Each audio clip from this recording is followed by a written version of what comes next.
Estoy lanzando en YouTube, probablemente va a partir automático. Hilter, ¿puede estar en el canal, por favor, de YouTube?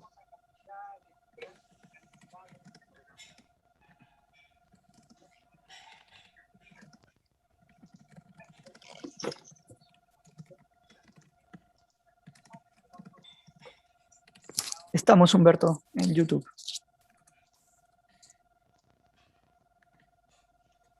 Okay. Hello, everyone. First of all, sorry because we had to delay this session. We know that there were a lot of people waiting for us. Thank you so much for your interest and welcome to our World Heritage 2021 debate and the month dedicated to the impact of disasters and pandemics on World Heritage sites. I'm Karen Gole, Coordinator of Cultural Heritage Courses at Cultural Heritage Center of Pontificia Universidad Católica de Chile. Thanks to the participation of the Cultural Heritage Center's team, Humberto Bonomo, Yolanda Muñoz, and Hilter Gonzalez, we have organized a One World seminar that brings us profound knowledge accumulated from around the world on how pandemics and natural disasters have affected and continue affecting our World Heritage sites.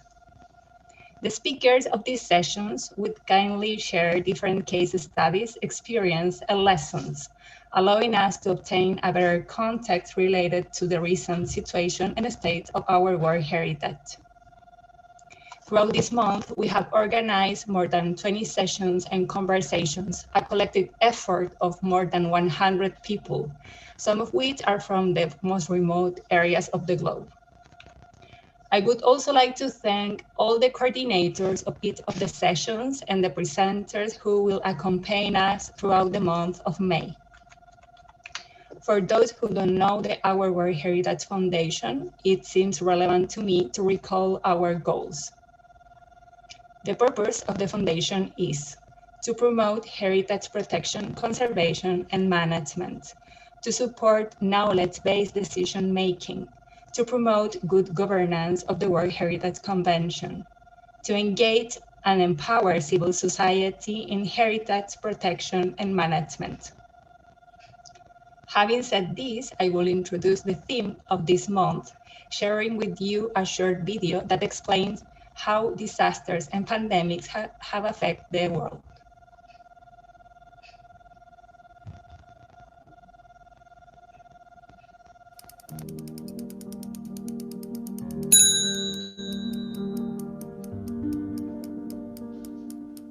Recent disasters and an actual pandemic have exposed the fragility and vulnerability of our world heritage. These exceptional sites and pieces, which we would like to preserve for all humanity and future generations, do not exist in a segregated world. They belong to our social environment and our daily life. But at the same time, the World Heritage Sites are in danger. They are threatened by natural hazards that attempt against their existence. The pandemic has revealed their fragility and how much the human presence in them is vital and necessary for their survival. How can we protect them and at the same time give them life and new meanings? If we hope for a future for them, we should stop considering them only as beautiful objects or places, merchandise for the tourist industry, and fully integrate them into the social and cultural dynamics of daily life. We propose to promote a great discussion around the world on the risks and effects of disasters and pandemics on World Heritage Sites. We invite non-governmental organizations, academies, representatives of civil society and local governments to participate, to contribute with new proposals for public policies on the conservation and safeguarding of the cultural and natural heritage of humanity.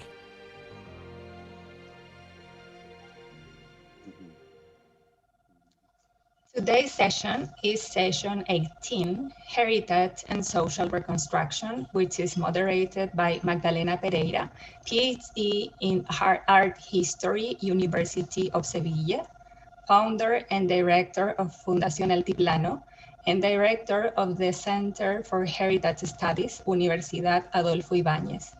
She was a member of the National Directorate Secretary of the Minister of Culture, Art and Heritage. She works in different projects related with the Andes culture. Magdalena, welcome to our seminar, and I give you the floor. Muy bien, muchas gracias, Karen. Sinceramente agradecer a Our World Heritage por esta invitación. Nosotros como Centro de Estudios del Patrimonio de la Universidad Adolfo Ibáñez integramos distintas disciplinas y tenemos proyectos, por cierto, que están muy en la línea de lo que se está promoviendo con estas sesiones, ¿no es cierto?, sobre pandemia, patrimonio y el desarrollo, ¿no?, que se debe mirar hacia el futuro. Hoy tenemos nuestra sesión, la número 18.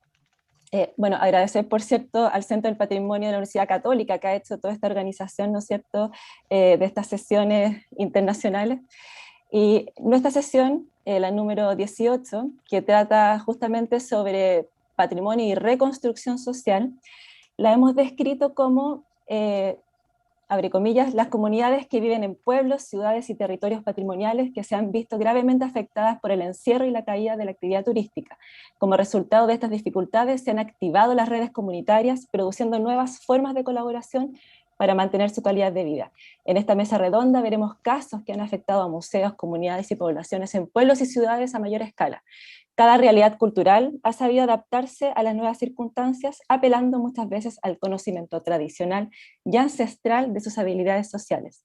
¿Estamos ante una conservación social o de culturas vivas reales?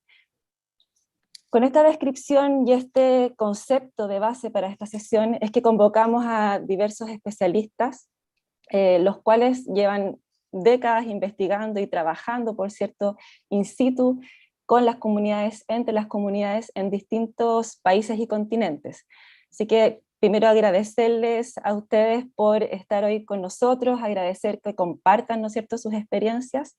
Y va a ser la sesión justamente hablada en español, así como yo ya empecé a hablar en español, y traducida por el chat a todos, por Macarena, quien estará transcribiendo y estará traduciendo entonces lo que vamos comentando. Vamos a comenzar entonces con nuestros primeros invitados. Recuerden que van a hablar los expositores y luego al final vamos a tener una mesa redonda de diálogo, idealmente que sea un diálogo amplio. Cada expositor tiene 15 minutos, ¿no es cierto?, para exponer su presentación. Y por cierto, quienes van a hablar al comienzo van a ser Guillermo Wilde, ¿no?, y Maximiliano von Tungen, quienes van a hablar sobre las misiones jesuitas del Paraguay. Guillermo Wilde, él es doctor en antropología, representa a la Universidad Nacional de San Martín y al CONICET, y Maximiliano von Tungen es doctor en historia y representa a la Universidad de Colonia. Se titula su ponencia Reconceptualizando el patrimonio jesuítico de América del Sur, entre paréntesis, a distancia. Guillermo, Maximiliano, les doy entonces la palabra. Bueno, muchas gracias, Magdalena. Creo que están todos viendo la presentación en este momento. Comenzamos entonces por agradecerte mucho, Magdalena, la invitación y a la organización de este evento tan importante, la oportunidad que nos da de, bueno, de traer a discusión en un contexto clave, digamos así, un espacio, digamos así, patrimonial, que, digamos, tiene un desarrollo y una, digamos así, una historia de consolidación de al menos un siglo y que atraviesa las preocupaciones de al menos 3 países que son Argentina, Brasil y Paraguay. Y digo al menos 3 países porque también hay patrimonio jesuítico en muchas otras partes de las Américas, incluida Bolivia, Perú, y en el norte, como bien ustedes saben, también hay sitios, vestigios de patrimonio jesuítico, desde Baja California y Sonora hasta, bueno, todo el área del norte de México. Y nos parecía oportuno entonces traer esta discusión en doble perspectiva, esta discusión del patrimonio en doble perspectiva. Por un lado, una perspectiva más, si quieren, histórica, vinculada con el tratamiento del pasado a partir de los vestigios materiales, y el modo como esa noción del pasado y esos imaginarios en torno del pasado jesuítico se van transformando a lo largo del tiempo.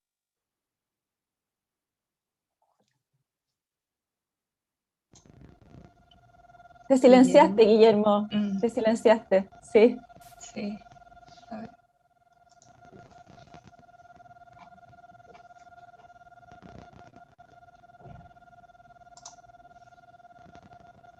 Ahí se me Ahí escucha, ¿no? Sí, perfecto, Entonces, sí. por un lado, traer una perspectiva histórica de desarrollo procesual de la historia de estos sitios y por otro lado, plantear la necesidad de abordar sus apropiaciones a lo largo de tiempo, es decir, poner en juego la perspectiva antropológica y la perspectiva más histórica.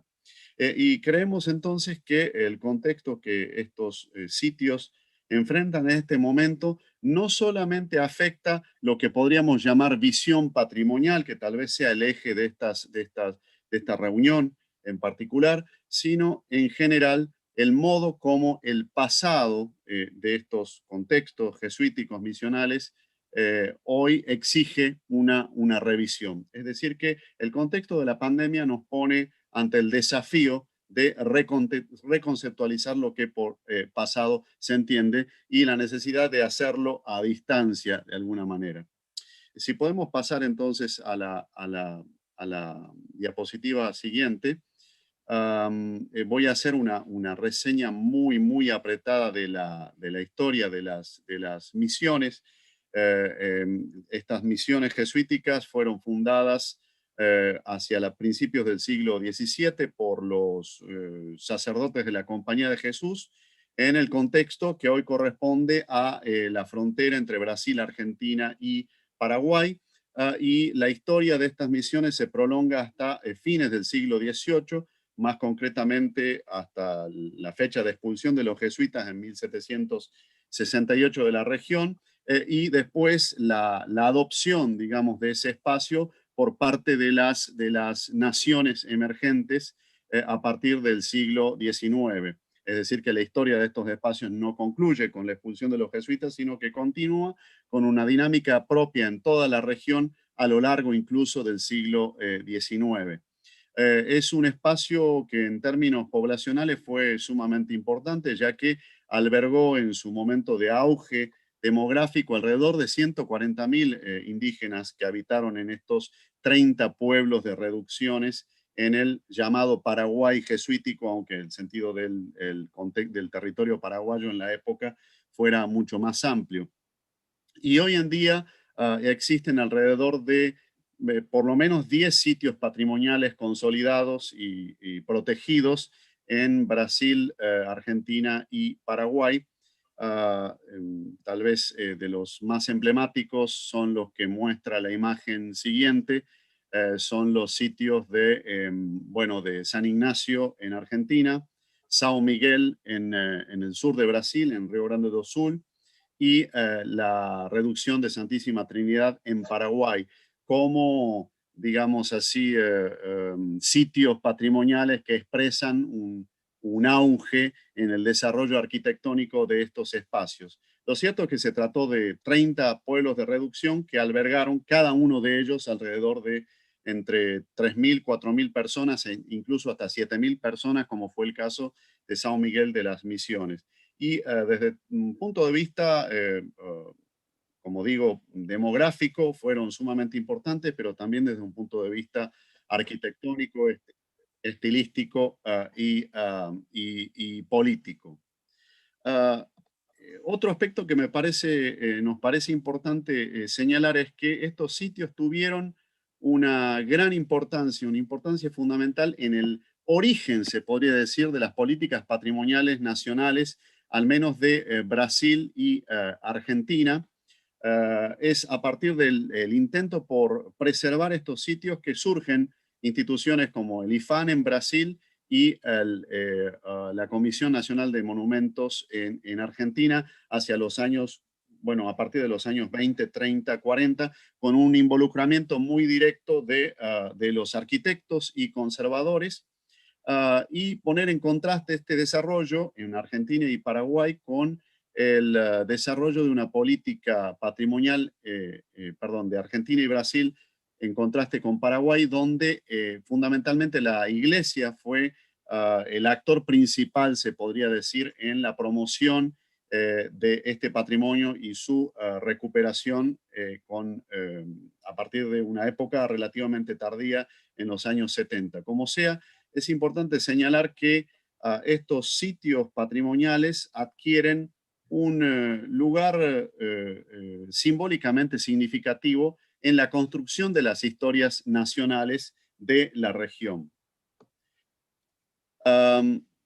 Si tuviéramos en cuenta una evolución de largo tiempo de esta historia, me parece o nos parecía importante, bueno, señalar que desde el origen de las misiones hasta aproximadamente, bueno, el tiempo presente,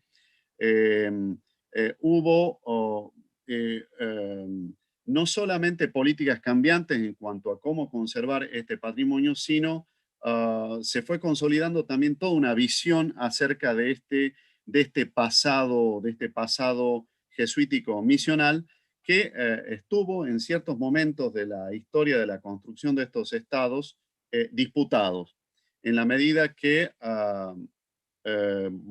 distintas perspectivas historiográficas debatían no solamente el rol que la población indígena había tenido en este proceso frente al agente religioso y la iglesia, tema muy debatido hasta por lo menos los años, hasta fines del siglo XX, al igual que las políticas que debían desenvolverse para eventualmente preservar este patrimonio. La gran pregunta que se plantea aquí es, bueno, ¿cuál es la orientación general de la política patrimonial y qué es, en efecto, lo que debe preservarse y para qué? El punto culminante de esta política es precisamente el llamado Mercosur cultural, en el que la cadena de pueblos de reducciones, de misiones y todos estos vestigios patrimoniales configuran un circuito, digamos, un circuito que se espera sea no solamente relevante desde un punto de vista cultural, sino rentable desde un punto de vista económico, en el sentido que dinamiza la economía de esta región fronteriza a partir de la participación de actores locales. Es decir que, resumiendo muy, muy rápidamente, aquí hay todo un proceso de desarrollo que implica no solo políticas patrimoniales, sino también concepciones históricas del pasado, y también uno podría decir también ideológicamente disputadas acerca de qué significó ese pasado para las comunidades locales. Es así que especialmente en los últimos años, y con esto le daría la palabra a Maximiliano von Tüngen, en los últimos años estos espacios patrimoniales comienzan a ser objeto, yo digo en los últimos años, en los últimos 20 años aproximadamente, comienzan a ser objeto de apropiaciones o reapropiaciones en las que participan comunidades locales, tanto campesinas como indígenas, y se apropian de este patrimonio de una manera muy viva. Entonces, una pregunta que adelanto, pero de la que nos gustaría volver hacia el final, es, el patrimonio, si tiene un significado local, ¿para quién tiene significado? Es decir, ¿cuáles son las comunidades involucradas y cuál sería la orientación adecuada de parte, digamos, de las instituciones públicas con respecto a estos movimientos de apropiación local que están muy vivos? Maximiliano, si querés continuar. Bueno, Guillermo, muchas gracias. Entonces, sigo yo. Gracias, Magdalena, primero por la invitación y muchas gracias a la organización también. Bueno, continuando entonces con lo de Guillermo, yo quería hablar puntualmente de dos aspectos muy importantes que tiene el patrimonio cultural, sobre todo en Paraguay, que es el caso que mejor conozco, pero ocurre algo parecido en Brasil y Argentina, que es, por un lado, lo fundamental que es la religiosidad local, es decir, la religiosidad de las personas que están en contacto con el patrimonio. Es decir, estamos hablando de contextos campesinos normalmente, donde el patrimonio se valora no tanto por el valor arquitectónico o artístico que pueden llegar a tener para un académico o para un arquitecto, sino por el valor religioso, un valor que está muy arraigado en estos contextos rurales. Acá les muestro una foto de Santa Rosa de Lima siendo portada por el pueblo, ¿no?, en una fiesta patronal. Santa Rosa de Lima, que es una escultura tallada en la época de las misiones y que se conserva hasta el día de hoy en el pueblo. Y al lado tenemos la iglesia de San Cosme, que se sigue usando hasta el día de hoy, desde el siglo XVIII, para celebrar la misa. Es decir, que es un patrimonio muy vivo, en parte por esta centralidad que tiene la religión, que fundamentalmente es hasta el día de hoy católica, ¿no? El otro aspecto fundamental de las apropiaciones comunitarias es, y que cada vez es más importante, tiene que ver con la participación en el turismo, es decir, las comunidades, sobre todo las comunidades más pobres, como es el caso de muchas comunidades indígenas de la zona de las misiones, ven la posibilidad de insertarse en un circuito turístico, ¿no? Pensemos en un contexto donde, de pérdida de tierra, destrucción de recursos naturales, imposibilidad de practicar lo que era la economía tradicional, ¿no?, de estos pueblos, y en este escenario de crisis absoluta aparece el turismo como una alternativa, quizás la única, de, digamos, poder subsistir. Entonces, por un lado es central la cuestión económica y por otro lado, algo que comentábamos con Guillermo hoy, las apropiaciones territoriales, ¿no? Es decir, a medida que ganan legitimidad los pueblos indígenas, al menos discursivamente, ¿no?, después hay que ver en la práctica qué pasa, pero los pueblos indígenas ven la posibilidad de apropiarse del patrimonio para poder llevar adelante otro tipo de reclamos, ¿no? Este caso puntual que les muestro es Guaviramí, que es una comunidad en Paraguay, cerca de Trinidad, que muy lentamente, digamos, empieza a formar parte de este circuito patrimonial, ¿no?, de esta cuestión más amplia relacionada con las misiones con la misión de Trinidad. Durante la pandemia, voy a hablar ahora puntualmente de Paraguay, las visitas se redujeron de 30.000, que era más o menos el promedio anual, hasta el año pasado, bajaron a 10.000, es decir, un cambio ahí muy importante. Obviamente los principales afectados fueron los artesanos, artesanas, posadas, ¿no?, bares, restaurantes, transportistas, es decir, toda la gente que lentamente empieza a vivir del turismo, ¿no? Pero la Secretaría Nacional de Turismo, que en Paraguay gestiona las misiones, ofreció cursos, talleres de capacitación, como vemos aquí en estas fotos, justamente discutiendo muchos de los temas que estamos nosotros tratando de poner en común hoy. Bueno, para ir cerrando entonces, algunas líneas de acción muy generales quizás las podemos discutir después más en detalle.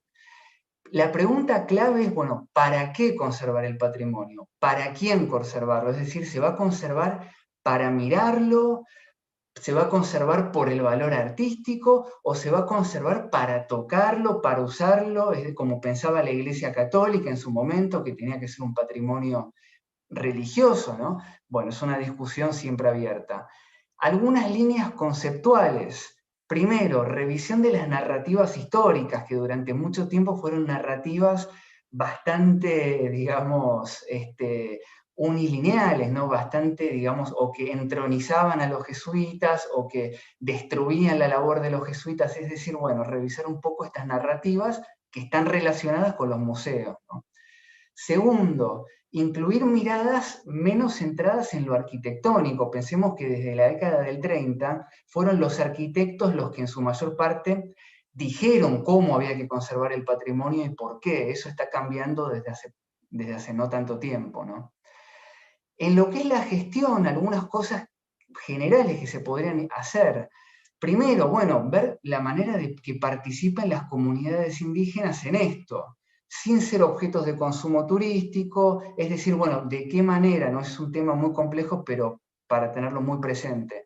Segundo, talleres y cursos para las poblaciones locales, es decir, poblaciones que, mi experiencia al menos me ha mostrado que las poblaciones locales se sienten excluidas de la gestión del patrimonio normalmente, porque obviamente hablamos en general de poblaciones que no tienen estudios terciarios, que no están al tanto de las discusiones sobre patrimonio, de las discusiones sobre el valor artístico de esos sitios. Entonces, bueno, ¿cómo incluir a la población local que puede ser, pero que no necesariamente es indígena?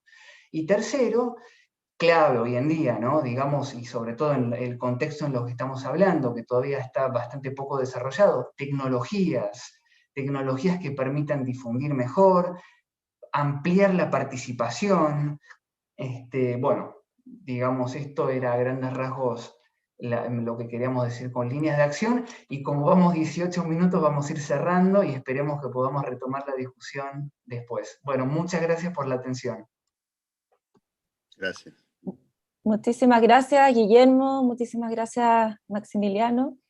Por ahí vemos aplausos. Y sí, definitivamente tenemos mucho que dialogar y contrastar y comparar diversos casos, ¿no? Que cómo se han retejido estas comunidades. Y para no yo hacer perder minutos tampoco a nuestros expositores, quiero rápidamente entonces presentar a Elvira Espejo. Elvira, ella estudió arte en Bellas Artes en La Paz, en Bolivia. Ella es del AYU de Cacachaca. Además de ser artista, es tejedora, cantora, bilingüe, tiene muchísimas cualidades, y Elvira ha hecho una serie de artículos e investigaciones con respecto justamente a textiles, ¿no? Y desde una mirada comunitaria, ¿no? del saber aymara con respecto a los textiles, y como directora del MUSEF, del Museo de Etnografía y Folclore en La Paz, ha realizado, por cierto, toda una nueva curatoría, la rebelión de los objetos, y mostrando justamente todo el arte y artesanía indígena de la manera como debe visualizarse para el turista o quien no conoce realmente este tipo de arte. Así que, Elvira, te doy el paso entonces, y Elvira nos hablará sobre las comunidades y su reconversión en la pandemia. Gracias. Muchísimas gracias, querida Magdalena. Bueno, quiero agradecer a la Universidad Católica y Our World Heritage, que es un programa muy interesante.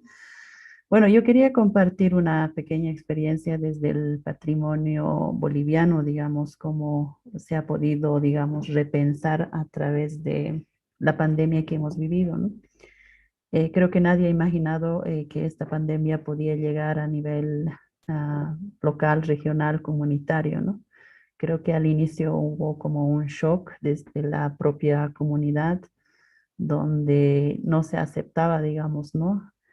Pero lo interesante ha sido que en los trabajos patrimoniales desde el país, en este caso, siempre era con una mirada más de turismo internacional, ¿no? Como por ejemplo, podemos hablar de sitios arqueológicos, sí, sitios históricos, y bueno, podría ser de la actualidad, ¿no? Entonces, estos sitios como se promocionaba a través de un turismo internacional muy poco enfocado en lo nacional, y eso era con una mirada de que sí tiene que alimentar lo internacional, digamos, ¿no? Hacer una promoción internacional, hacer una ruta para la promoción internacional, toda una lógica, digamos, mirando en términos económicos. Y creo que en ese sentido ha sido muy importante con esta pandemia cómo hemos podido repensar, digamos, como país, ¿no? En este caso, y lo que me ha impresionado es que estos espacios, por ejemplo, de atracción turística como patrimonios vivos, en este caso Salar de Uyuni, Lago Titicaca, y otros espacios como Chalalán, lugares que eran netamente visitados más por el turismo extranjero, se ha volcado a una mirada nacional. Y eso creo que fue un trabajo muy fuerte de los propios, en este caso, guías locales, que han comenzado un poco a generar la economía interna, digamos. Ahora ahí viene la cuestión de una autorreflexión, digamos, ¿no? Como país, y también en temas educativos, ya no en cuantitativos de contar de la cantidad de las personas que visitaban estos sitios, sino más bien también en las cualidades de formación y educación, ¿no? Que es bien importante en este caso desde la mirada local, comunitario, ¿qué entiendes en términos de patrimonio un sitio arqueológico, un sitio histórico o un sitio sagrado de diferentes regiones? Y esa misma, incluso de autocuestionarse, también ha entrado en una autorreflexión muy profunda, que es esta acción de que la medicina se consume, digamos, a través del mercado, en este caso absorbente, digamos, ¿no? Que son las farmacias. Y eso copaba, digamos, los espacios urbanos concentrados, en este caso las ciudades, ¿no? Que son como La Paz, Santa Cruz, Cochabamba. Pero lo que me ha impresionado y me ha impactado es cómo la gente, al no tener a la accesibilidad, digamos, en términos, en este caso, económicos, en términos sociocultural, han empezado a, como decir, a repensarse, a repreguntarse, a regenerar la idea desde las medicinas locales, en este caso de las hierbas, ¿no? Así como pasa con los sitios arqueológicos y históricos y etnográficos que se tienen en el país, también con los medicamentos locales se ha repensado en ese sentido.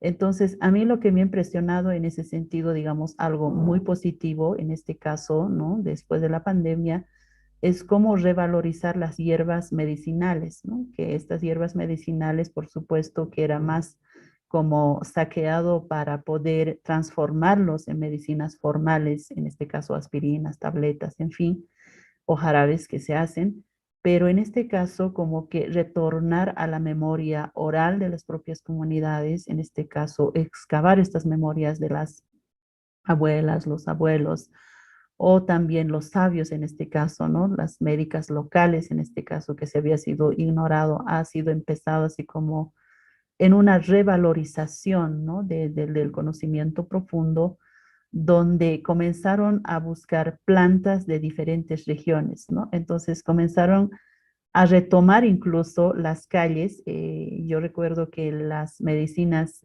locales, había en un mercado donde se decía la calle de las brujas en La Paz, que está en pleno centro de la ciudad.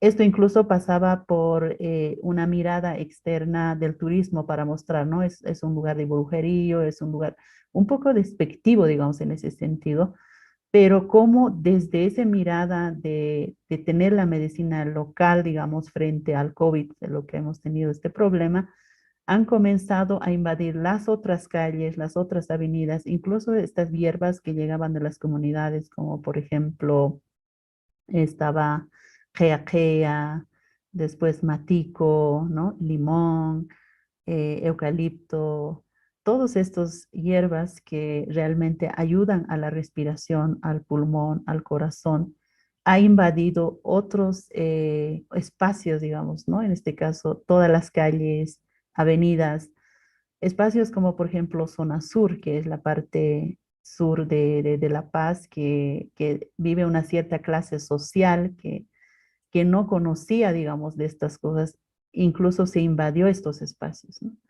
Entonces empezó la gente un poco a repensarse directamente desde este medicamento, cómo entendemos, ¿no? Esta noción de las medicinas locales. Y por supuesto, eso ha tenido un resultado más interesante cuando yo, por ejemplo, llego a mi comunidad y comienzo cómo han pasado este problema del COVID y resulta que todos han tenido la infección, pero nadie ha fallecido porque han consumido las hierbas, ¿no? Han podido protegerse con las hierbas. Y ellas, las tejedoras, decían que gracias a esa acción de la memoria, pues han empezado a reconocer más hierbas todavía, ¿no? Más medicamentos de las propias comunidades para fluir de una manera incluso de poder entender, incluso preguntarse que muchas veces no se han preguntado de qué es el extracto de aspirina.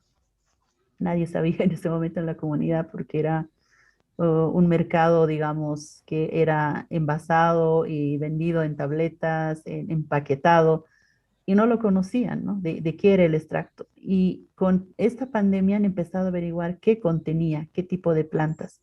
Entonces, esas plantas mismas han empezado a investigarse en la propia comunidad con la acción contemporánea y moderna Y eso ha hecho una autorreflexión como patrimonios vivos que es parte de nosotros y hay que recuperar y enseñar a los niños, a los jóvenes. Entonces, en ese sentido, para mí ha sido muy interesante que hace mirar internamente, ¿no? Dentro del país, que ya no es una mirada de comercial, ¿no? De que hay que mostrar lo lindo que tenemos como patrimonio, sino también cómo entendemos en términos educativos de una autorreflexión desde el pueblo, desde la comunidad, y eso cómo puede ayudar a un términos de conservación, preservación, restauración, renovación, difusión, pero ya no en términos comerciales, sino también en términos educativos de cualidades, que es bien importante, ¿no? Entonces, eso ha sido una gran experiencia que dio muchas lecciones y seguimos indagando. Esto seguramente en el futuro va a ser más interesante porque todavía seguimos con estas restricciones en las comunidades o en las ciudades. A pesar de eso, las medicinas de las comunidades están entrando a las ciudades y mucha gente de la ciudad está consumiendo estas hierbas, ¿no? Entonces eso quería compartir como una experiencia local desde el país, desde la comunidad, cómo lo entendemos en esta dinámica de los patrimonios, no solamente en un estudio académico como lo sistematizamos y lo mostramos, ¿no? Sino más bien preguntar cómo lo entiende la propia comunidad, quién habita, ¿no? Eso, muchísimas gracias. Muchas gracias, Elvira. Definitivamente muy interesante, muy necesario, ¿no? O sea, son esas tradiciones milenarias que debemos ahora retomar, conocer y entender, que nos permitirán vivir con salud y de manera más integral, ¿no? Sin tantos efectos secundarios y otros. Estoy viendo los aplausos también, así que junto con agradecerte, Elvira, que todos vayan anotando, por cierto, sus preguntas para al final poder establecer el diálogo. Voy a presentar ahora, nos vamos a ir de América, ¿no? Estábamos en Bolivia, en Paraguay, nos vamos a ir ahora donde está Marta, en Finlandia. Marta es doctora en arqueología por la Universidad de Edimburgo, es arqueóloga y además especialista en arquitectura, ¿no? Ha trabajado bastante en la arqueología histórica.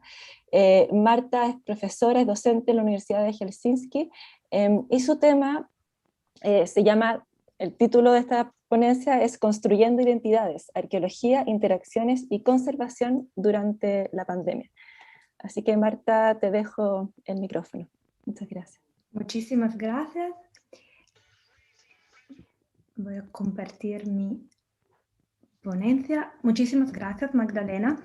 Yo también quiero agradecer a los organizadores para esta mesa redonda y pido disculpas porque mi ponencia va a ser en inglés, pero para mí es un poco más sencillo hacerlo en el idioma que trabajo habitualmente. So thank you so much. I'm switching now. And thank you so much, Macarena, for translating this in Spanish for me. Highly appreciated. As I was saying, and as you can see from the title, in this presentation, I'm going to discuss how the last 14 months have impacted our archaeological and conservation works, especially on two specific aspects that usually require traveling and being in the field. One is the conservation of earth and architecture, and the other is community archaeology. I have to say that this presentation is not going to be just about positive outcomes, not just puppies and rainbows, as I thought that it was really important to be honest about the impact on COVID, not just the disastrous impact on the loss of lives, but also the social and economic impact that COVID had on all community worldwide. Also because I think this is the best way to try to map our way forward. So in this short snippet of presentation, I'm going to focus on the challenges of adapting and changing community archaeology projects and conservation projects as a direct consequence of the global pandemic. COVID-19 has affected, and we all know that, our interaction with local communities, driving home the need, for instance, to create different forms of socializing that can withstand physical distance. I will present here the challenges, problems, a lot of them, I have to say, but also some opportunities that emerged from working within with local community, within the framework of community archaeology at the time of social distancing and travel limitations.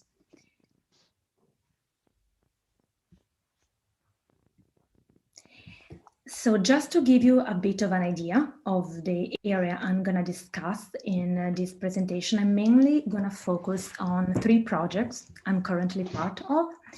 One is the project, the flagship project of our Center of Excellence in Ancient Near Eastern Empires that is located in Jordan.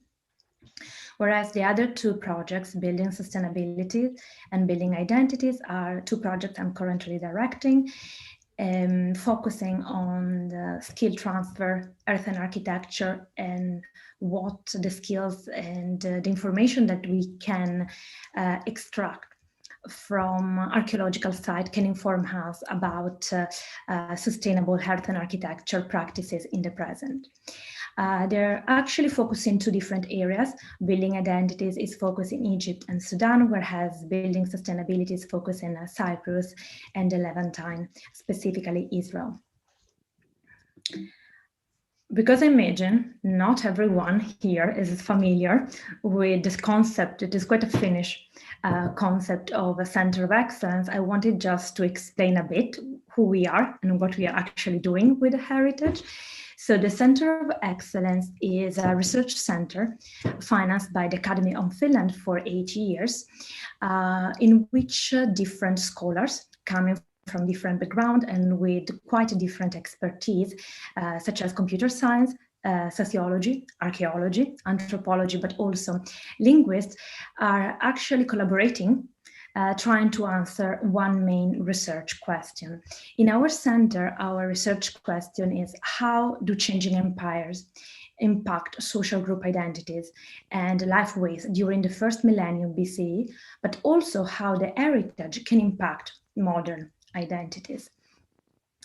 I'm part of the Team 3, Material, Culture and Community Heritage, and alongside the fieldwork that we were planning for to start in 2020, and we have now delayed to this autumn, we were also planning to develop a community archaeology project, because we believe that community archaeology should be collaborative archaeologies. We don't want this kind of top-down approach that is imposing or presenting as a fait accompli the communities what we think it will be beneficial.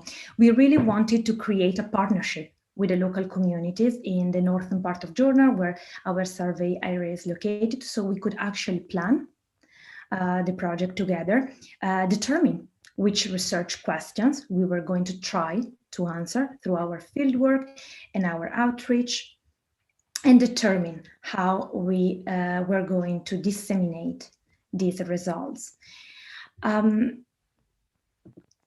I think most people must be quite familiar with the Arnstein ladder, but I thought it was quite interesting to visualize it as we are always talking about how it's important to decolonize disciplines such as anthropology and archaeology, but what this actually means is try to move forwards from the tokenism like application and consultation and create projects that actually activate real partnerships with local communities and delegate power. We need to empower local communities to be able to have complete control of the project and carry on the project well long after academics usually ended up with no money to keep going on that specific research questions. So when the pandemic started,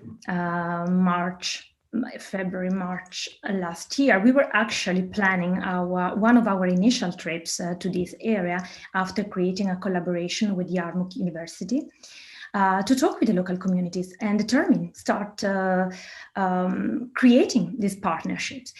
This was clearly completely sidetracked and affected by the pandemic, so we had to temporarily delay our implementation of the partnership. We tried Disculpa, Marta, te silenciaste. Ahí. Yeah. We tried at the beginning to actually create these partnerships also through digital media, but clearly this was not an easy step to implement when we didn't know the community and the communities didn't know us.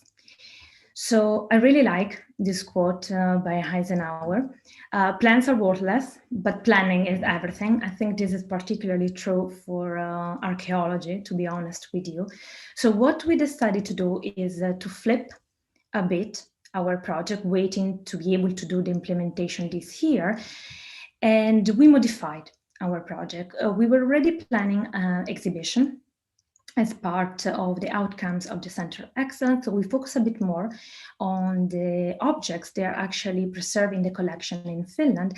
And we're now aiming, this is our new idea, through digital platform, works with colleagues from Yarmouth University, but also with the migrant community here to create a community-driven narratives about these objects. I thought it was important to present this as one of the problems that we had during the pandemic, because the same sort of a similar problem, the inability to travel, the inability to actually go into the place, was not that detrimental for the second project I'm going to discuss with you today, Building Sustainability. And the reason why, and I have to say also for building identities, and the reason why was because both these projects are actually spin-off of previous projects. So there was already quite a strong bond with the local communities. And in the case, I'm just giving you the example of the conservation that was carried out by amazing student at the University of Cyprus. But because of this strong relationship with the community in Paphos, but also with the Department of Antiquities and the director of the Palapaphos Urban Landscape Project, Maria Iacovu, it was possible to implement all these steps through digital form of connectivity. So we chat a lot on Zoom. It was also possible to carry out most of the research because the local community had already been empowered to be able to carry out most of the steps themselves, like in this case, the conservation of the earthen rampart. And I thought that I hope to give you some food for thoughts, trying to show you the comparison between what were originally our aims and objectives and what were actually the achievements. And I would like to stress that I don't feel that the COVID has been a total defeat. I think actually that is helping us a lot to slow our pace and rethink on how we plan our engagements with community, how it's still possible when we have a strong community support to carry out most of archaeological activities and conservation activities. And there are also novel ways to cope nowadays, thanks to Zoom and the internet, although I think people start feeling a bit tired of Zoom, to cope with time and space constraints. Another small, and this is kind of a spin-off project that we are coming up in the last few days, so I thought to add it at the end of this presentation. It was to try to record on mobile phone narratives about earthen practitioners, so they can actually avoid large public events, but can just record their skill, their expertise, and then send it to the head of the local communities. So thank you so much. I will stop now sharing my screen. Muy bien, muchas gracias, Marta. Ahí veo aplausos nuevamente. Realmente muy positiva tu presentación. Y como bien dices, la pandemia también obligó a relacionarse con las comunidades de manera también más estrecha, ¿no? A reinventar el proyecto, pero probablemente con mucho más comunicación para el desarrollo y el mismo objetivos que se cumplieran, ¿no? Así que bien. Vamos entonces ahora, gracias Marta, y vamos a pasar a nuestra última ponencia. Tengo el gusto de presentar a Mustafa Akalay Nasser.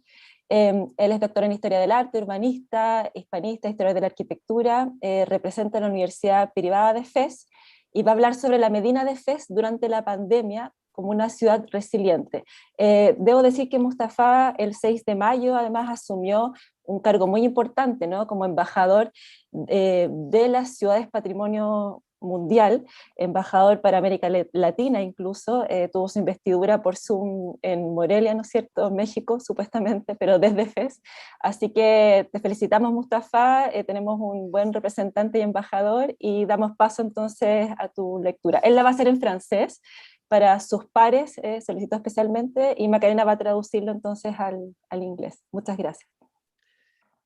Buenas tardes, para mí es un gran honor estar compartiendo esta herramienta en estos momentos de pandemia donde desgraciadamente la distanciación, o lo que llama el antropólogo americano Edward Twichell-Hull, la proximidad, es de rigor, pero físicamente estamos alejados, pero gracias a esta herramienta nos podemos ver y compartir tan buenos y gratos momentos. Para mí es un honor, un placer que representar todo un continente. La verdad que voy a representar 2 continentes hoy.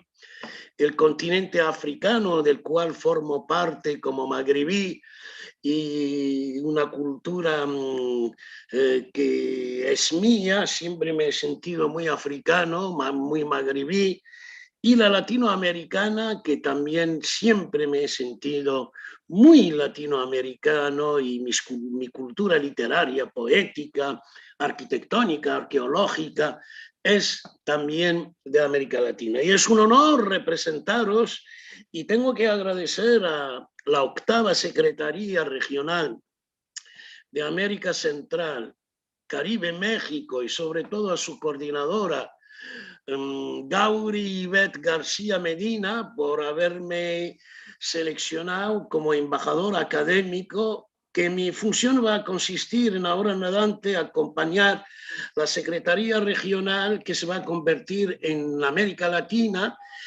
cerca de lo que se llama la Organización Mundial de Ciudades Patrimonio del Mundo, que fue creada en Canadá, pero que fue fundada en FES en el 93. Y también muy orgulloso de representar mi universidad privada, y sobre todo que este sábado recibo el trofeo de excelencia por mi trayectoria y sobre todo por mi trabajo de diplomacia universitaria y relaciones internacionales. La verdad que mi ponencia me hubiera encantado hacerla en castellano, que es mi idioma, porque mi idioma materno es el árabe clásico y el árabe dialectal, que he mamado con mi madre, que está trufado de palabras españolas. Pero mis 2 idiomas de escritura es el francés, por mi formación francófona en París, y por mi formación española, pero yo digo con un tinte latinoamericano. Me siento más a gusto en América Latina que en la lengua que se habla en Castilla, en Madrid, en Andalucía. Lo siento decirlo, pero es así. El trabajo mío es un trabajo que ha sido una experiencia grata durante la pandemia. Intentamos, a través de un trabajo de investigación, demostrar cómo la Medina, que es la Puebla Vieja, la ciudad antigua, que es la génesis de la ciudad islámica, se ha erigido en un cordón sanitario protegiendo a los habitantes. Y utilizando el término resiliencia, término que fue muy puesto en boga, de moda, por el etnopsiquiatra francés Boris Cyrulnik. Voy a ir con mi francés. Voy a ir de manera pausada para que Macarena Andreus pueda traducir tranquillamente. Qui allait nous dire, il y a quelques semaines, que des millions d'habitants allaient être confinés par crainte d'une propagation due à un virus volatile, voyageur, et un saut de frontière qui s'est déplacé de la Chine lointaine vers l'Amérique. La Russie, l'Europe, l'Australie, l'Afrique, défiant tous ces États et en passant au-dessus de leurs règles de contrôle, s'érigeant ainsi en un sans-papier homicide. Les experts de l'histoire militaire avaient prédit une guerre nucléaire dans leurs analyses, sans compter l'apparition d'une maladie respiratoire virulente, extrêmement contagieuse, pour laquelle il n'y avait pas de vaccin il y a encore un an. Cette maladie pandémique a révélé la vulnérabilité des nations du premier monde, incapables de faire face à cette infection et de voir leur système sanitaire s'effondrer. Les malades sont de plus en plus nombreux, les morts se comptent par milliers, de nouveaux cas apparaissent de nos jours. L'heure est au changement. Dorénavant, l'essentiel est la protection de la vie, de toute vie humaine, celle de ses proches, de sa communauté et celle de tous les êtres vivants. Mais l'avertissement que cette pandémie nous laisse est que nous devons prendre soin de notre espèce humaine afin de continuer à exister et à être plus attentifs avec notre milieu naturel. Después de este preludio, paso directamente a mi ponencia. La Médina, ou l'autre ville résiliente. Le champ sémantique de la résilience s'est désormais étendu à l'urbanisme et pourrait toucher aujourd'hui la ville arabo-musulmane. Peut-on parler d'une Médina résiliente? Ce patrimoine urbain longtemps négligé pourrait devenir un symbole de résilience face aux crises qui secouent un monde en mutation rapide. Le terrible épisode du coronavirus nous a offert un terrain d'observation toujours en cours et l'occasion d'un temps d'arrêt et de réflexion sur la fabrique de la ville. Vu de loin, on pourrait naturellement s'inquiéter pour la population de la Médina, en contact avec des milliers de touristes et de pèlerins venus du monde entier. Dans un lacis de ruelles très étroites et d'échoppes serrées les unes des autres, où l'on imagine la distanciation physique bien difficile à respecter, lors de ce confinement, nous nous sommes pourtant rendus compte que la Médina de Fès, au nord-ouest du Maroc, ville à échelle humaine, paraissait s'être mieux adaptée que la ville nouvelle ou les quartiers périphériques. Cette vieille cité, au lieu de savoir, carrefour de rencontres des cultures et des religions, et important centre de pouvoir et de négoce, reliant le Maroc à l'Europe et à l'Afrique, est l'une des plus grandes médinas du monde arabo-musulman. En dehors de transformations ponctuelles, des mutations liées à l'arrivée des populations rurales et à la fuite des classes les plus aisées et des rénovations récentes dans le cadre de son classement au patrimoine mondial de l'humanité, elle n'a pas trop changé de physionomie. Lors de cette crise, elle a fait preuve d'une grande résilience en s'appuyant sur des recettes anciennes, celles de la ville repliée sur elle-même. Dès le couvre-feu du 16 mars, la population s'est retranchée derrière les remparts et a déserté le lacis des ruelles. Tout le monde s'est confiné dans les maisons. Les commerces ont fermé leurs portes. Les maisons d'hôtes ont annulé leurs réservations. Face à la menace, comme les villes qui autrefois fermaient leurs portes dès la nuit tombée, la Médina de Fès s'est recroquevillée sur elle-même après la dernière prière. Pour arrêter la propagation du virus, une nouvelle fois, la vieille cité s'est repliée pour se défendre. A contrario, Lors de ce confinement, la périphérie de la ville de Fès s'est découverte plus vulnérable et la contagion semble avoir été plus forte dans les faubourgs. La crise n'est pas terminée et toutes les données ne sont pas encore disponibles. Les résultats de la pandémie devront être analysés précisément quartier par quartier et peut-être serons-nous surpris par les capacités de résistance et de résilience de la Médina par rapport à des modèles d'urbanisme plus récents. C'est une hypothèse que nous commençons à étudier au Maroc dans le cadre d'un programme de recherche.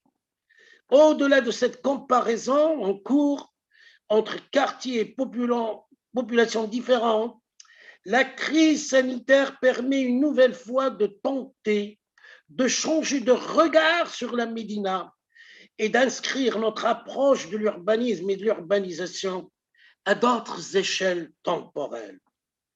La pandémie et le confinement dans l'espace et dans le temps sont l'occasion d'un possible renversement du regard sur la ville traditionnelle par rapport à la ville dite moderne ou plutôt contemporaine. Le confinement nous en a donné une nouvelle occasion. Cette Médina négligée est devenue un objet de fascination pour nombre d'architectes et d'urbanistes occidentaux, déçus par le simplisme des plans de l'urbanisme moderne. Déjà Albert Laprade, en 1916-17, s'inspirant de la vieille ville de Fès, projeta la cité des Habous, bienes religiosos, en limite périphérique de Casablanca. L'architecte franco-suisse Le Corbusier fut le premier à réinterpréter l'architecture arabe, ville sainte de Ghardaya dans le Bzam, pour intégrer certains de ses principes à l'architecture moderne. Ainsi, avec son unité d'habitation de Marseille, a-t-il composé une sorte de quartier arabe vertical avec ses 300 appartements en duplex reliés par des rues intérieures, ses commerces et ses équipements publics sur un toit en terrasse. Nombre d'architectes et d'urbanistes ont étudié et étudient encore en Suisse, au Canada, les médinas et notamment celles de Fès.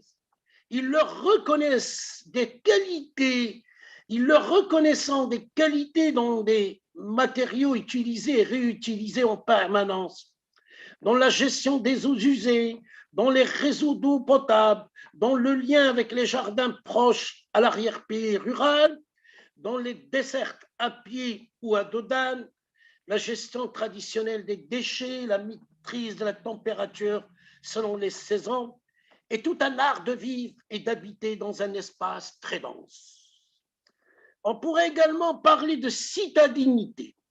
Citadinité s'il y avait le risque d'exhumer un thème au relent de nostalgie.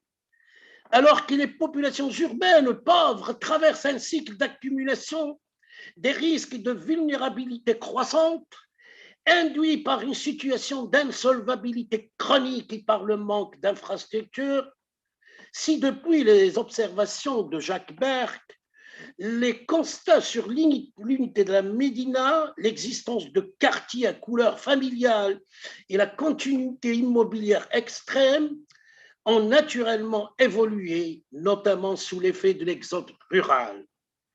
On peut noter des permanences. Les mutations de l'immeuble obéissent encore à des règles délicates. De nos jours, à Fès, on ne peut toujours pas construire ou même exaucer une construction sans demander l'autorisation des voisins. Selon l'éthique musulmane, la Médina est le lieu où le témoignage se fait architecture, même si certaines de ses qualités et savoir-faire se sont perdues. Ce sont autant de caractères qui renvoient à la définition d'une ville durable ou soutenable avant l'heure. Si les habitants et les visiteurs profitent de ces qualités, si les chercheurs les étudient avec attention et que les autorités cherchent désormais à les préserver, ces ensembles architecturaux ne sont peut-être pas encore appréciés à leur juste valeur par l'ensemble de la population d'un jeune pays en développement pour qui la réussite passe avant par l'accès à de nouvelles constructions et un rapport encore négatif au patrimoine. De l'autre côté, les formes urbaines qui s'y sont développées ces dernières années ne sont guère attrayantes. Lancées à la va-vite lors du boom immobilier du début des années 2000, les villes nouvelles construites au Maroc ont connu un échec cuisant. De cités dortoirs, ils sont passés au statut de cité fantôme. Que dire devant le spectacle affligeant des maisons cubiques sans souci de la beauté du style? Quoi faire face à la désolation des quartiers semi-construits et sans infrastructure minimale face à la médiocrité architecturale de ces cités sans âme? Les architectes attirés par le gain ne sont pas les seuls complices de ce gâchis urbain. Il y a d'autres coupables. Décideurs mégalomanes, maîtres d'ouvrage incompétents, entreprises déficientes, concours biaisés, juridictions pesantes et corruption à toutes les échelles. L'heure est au changement de modèle urbain et les acteurs de l'aménagement et de la fabrique urbaine doivent changer de vision. De quoi sera fait le jour d'après et comment le préparer? Entre l'oubli du patrimoine et les dangers d'un urbanisme de l'accélération, quel modèle de ville souhaitons-nous mettre en place? La crise sanitaire de la Covid-19, séisme qui bouleverse les idées reçues, doit être l'occasion d'imaginer de nouvelles manières de penser, de construire la vie. L'enjeu majeur des prochaines décennies pour les faiseurs de ville sera d'introduire de l'urbanité dans un urbanisme sans architecture. À cet effet, ils doivent revisiter leur passé, réinterpréter leurs traditions urbaines incarnées par la Médina et en tirer des leçons du passé pour le futur. Si l'urbaniste marocain doit connaître les idées et les techniques de son temps, il doit aussi s'inscrire dans la continuité d'une histoire longue selon Fernand Braudel. Il doit mieux analyser les œuvres du passé pour transmettre à ses contemporains les marques de la mémoire collective. C'est un impératif pour les architectes et les urbanistes sur lesquels nos écoles nationales d'architecture, universités, doivent insister dans leur formation. La ville traditionnelle ne s'est pas construite en un jour. Elle est faite de réajustements successifs qui en font un ensemble approprié à taille humaine. Quand Le Corbusier et ses disciples de la Charte d'Athènes ont opéré en ignorant l'ancienne ville, cherchant à en bâtir une autre totalement différente, ils ont en grande partie échoué parce que la ville refuse la tabula rasa, la rupture, la continuité, l'essence de la cité et creuse sa profondeur existentielle humaine. Il ne s'agit pas d'un attachement nostalgique à l'histoire, mais d'un éveil de conscience permettant d'affronter les changements et les crises. Un virus microscopique nous a mis à l'arrêt et à la preuve, à nous, urbanistes du Maroc, du monde et d'ailleurs, d'en faire notre mienne. Merci. Muchísimas gracias, Mustafa. Por aquí me están comentando un poeta muy inspirador. Tu ponencia, también sacas aplausos, por cierto. Y bien, estamos bien en la hora. Les agradezco sinceramente a todas, todos, porque no es fácil. Estamos un poquito pasados porque, bueno, también con las introducciones y tal, pero estamos muy bien de tiempo e idealmente justamente para abrir el conversatorio, para quienes se animen levantar las manos, ¿no? Como saben, ahí hay una función donde se puede levantar la mano y realizar alguna pregunta a los panelistas o bien escribirla por el chat, como les acomode mejor. Mientras comienzan a pensar en sus preguntas, a escribirlas o levantar las manos, Guillermo, que está ahí pero tiene que irse, tiene que hacer clases allí en París, ha comentado un aspecto muy relevante y transversal a todas las ponencias que tiene que ver con la resiliencia, ¿no? O sea, en definitiva, que a partir de tu ponencia, Mustafa, podemos pensar, ¿no?, en cómo esa resiliencia en las diversas comunidades que hemos estado hablando, tanto en Bolivia, en Paraguay, o las que trabaja Marta, ¿no es cierto?, desde este centro de excelencia de Finlandia, en la zona de Jordán y justamente en Fez, cómo esa resiliencia se ha dado en estos tiempos de pandemia, cómo ven ustedes que a partir de sus tradiciones culturales, además, ¿no?, tiene que ver justamente con esas culturas originarias que ahora nos asombran cuando siempre han debido asombrarnos, ¿cierto?, por sus capacidades de responder a desastres naturales o guerras u otros. ¿Cómo ven una pregunta que les haría entonces a cada uno? Podemos partir, quizás, bueno, Maximiliano, Guillermo parten respondiendo, después Elvira, después Marta y Mustafa. ¿Cómo podrían describir esa resiliencia, ¿no?, de parte de estas comunidades? Guillermo, ¿querés empezar a comentar? Bueno, empiezo.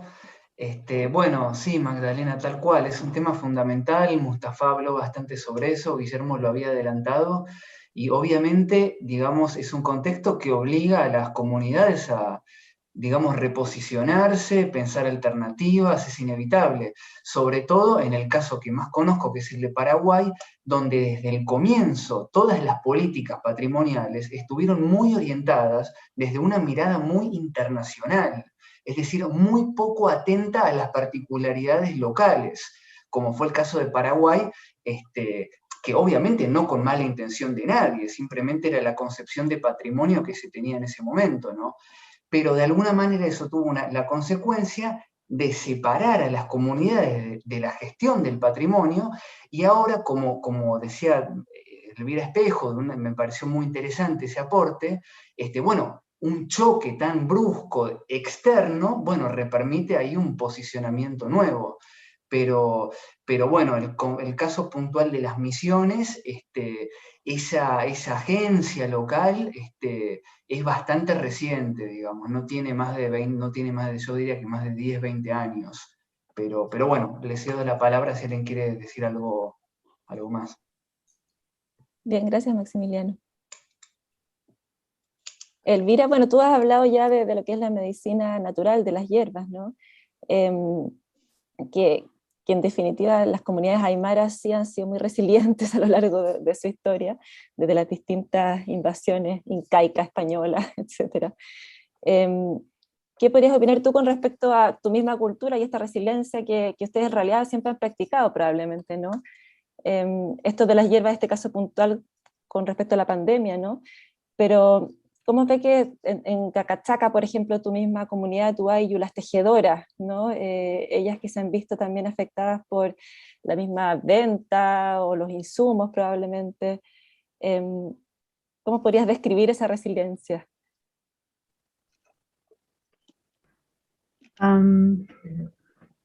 Creo que en realidad quizás en un intercambio con lo urbano hubo ciertas dificultades cuando se ha restringido directamente, digamos, los viajes, ¿no? Como los viajes internacionales, nacionales y locales.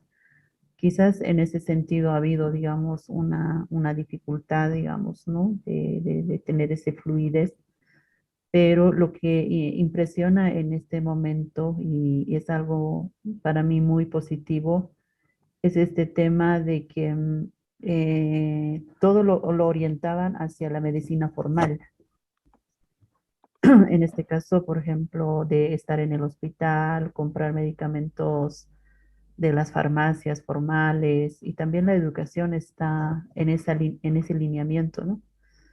Entonces, en términos de acciones de la comunidad que también recibe esta educación vertical, pues es como que todo está conducido bajo esas reglas o normas nacionales o internacionales.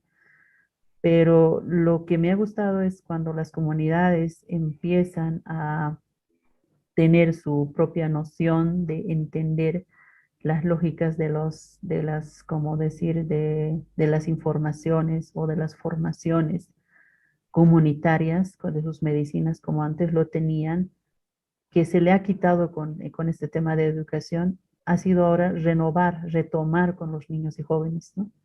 Eso que yo creo que es un tema muy importante porque los niños y jóvenes, como vamos a la escuela o también generaciones así que hemos pisado las escuelas, hemos sido lavados el cerebro con que solamente el hospital es lo mejor, ¿no? Y en ese sentido, como que ha sido muy importante retomar las comunidades con este tema de la medicina, ¿no? Ahora, este tema de los viajes en términos de intercambio de una región a otra región, no hubo mucho problema, porque pudieron caminar y es el paisaje abierto. El problema mayor, yo pienso que es áreas urbanas concentradas, cuando la gente, por ejemplo, hay migrantes periurbanos que no son plenos urbanos, sino son como un 50-50%.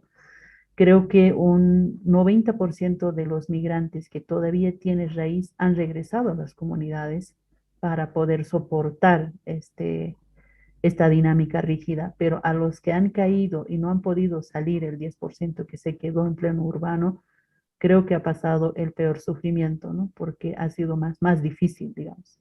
Entonces, creo que eso también es a nivel internacional, como ha pasado en la India. Hay mucha gente que son migrantes de comunidades periurbanos que han retornado a sus propias comunidades. Eso sí está generando ciertas dificultades porque tiene que reaprender a readjuntarse en las propias comunidades. Creo que eso es bastante interesante en términos de interacción distinta, ¿no? Y eso genera un autocuestionar en dinámicos más contemporáneos de la actualidad.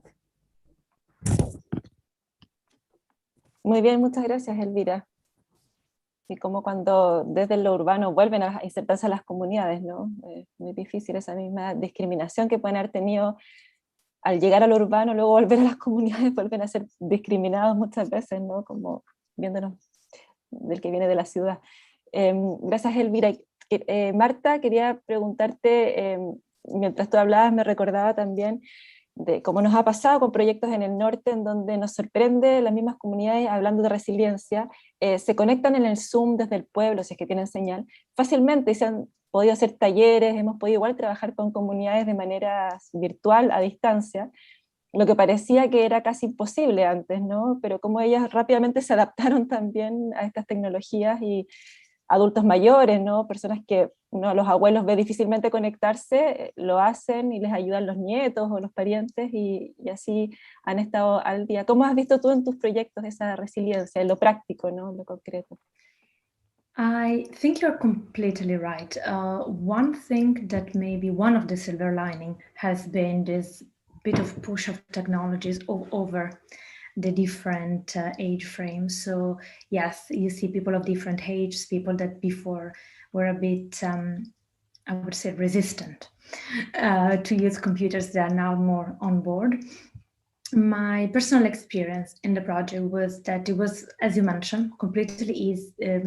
Well, not completely, it was easier to actually work with a community like, exactly like with the Fondazione Altiplano, when you already have a relationship. So that could actually be carried on quite easily then over the distance through different virtual format. I find it quite difficult to create ex novo a relationship with new communities. So I can give you another example from building identity. So the project has actually two parts. One is in Egypt and one is in Sudan. I worked before in Egypt, so I was familiar and I had work, so community know me, and it was sort of a spin-off, as I mentioned before, of a previous project. So it was quite easy to implement that part. The project was supposed to start new in Sudan, and in that case was really difficult because the community doesn't know you, doesn't know what your aims and objective. It may also not be interested in the aims and objective of the project. This is something that this partnership, which to be honest, I really believe in this decolonization of archaeology and this sort of citizen power move to local communities needs to be built through times. And I find it a bit different to build it, I have to say, through the virtual universe. But once that is established, oh no, it can be maintained easily through the virtual environment. So there's some pros and cons. But I was also thinking what Elvira was saying before about the bottom-up approach, and I completely agree on that. I think it's one, maybe the most evident or self-evident aspect of this resilience is how the pandemic has made us reevaluate heritage, local heritage, both natural and archaeological, cultural heritage, but we kind of have a new appreciation to preserve it, because it was a bit of a wake-up call on how fragile it can be in the current climate, with climate change, now pandemic. There are different disasters that we need to pay attention to. Bien, muchas gracias, Marta. Claro, como tú dices, es más fácil cuando ya hay contacto con las comunidades previas, pero generar esos nuevos contactos virtualmente a veces cuesta la paridad o el empoderamiento de la misma comunidad.